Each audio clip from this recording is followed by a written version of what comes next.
How did the Geneva Accords affect Vietnam elections? Imagine a country divided in two, with hopes for unity hanging in the balance. That's what happened after the Geneva Accords of 1954, a major turning point in Vietnam's history. These agreements aimed to end the First Indochina War between France and the Viet Minh, who fought for independence. They temporarily split Vietnam at the 17th parallel, with the north controlled by the Viet Minh led by Ho Chi Minh, and the south governed by the state of Vietnam. The Accords also promised nationwide elections in 1956 to reunify the country under one government. But things didn't go as planned. The elections were never held.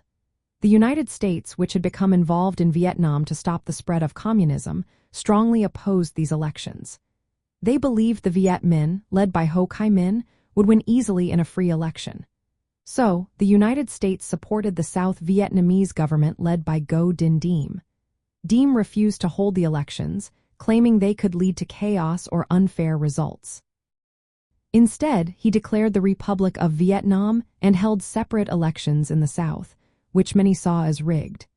The official results showed support for Diem was overwhelmingly high, but most experts agree the elections were not fair or free. The decision by the United States to block the elections had a big impact. It deepened the division between North and South Vietnam. Instead of peaceful reunification, tensions grew.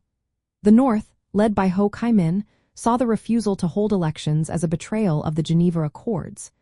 They believed Vietnam should be united through democratic elections, not force.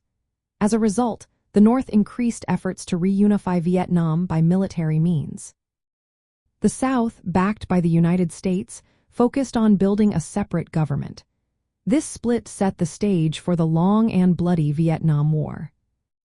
In essence, the Geneva Accords intended to bring peace and unity through elections. But the refusal to hold those elections, mainly driven by fears of losing power and Cold War concerns, led to more hostility. The failure to follow through on the election promise turned a political dispute into a full-scale conflict. This decision shaped Vietnam's future, making the war much harder to avoid and prolonging the fight for many years.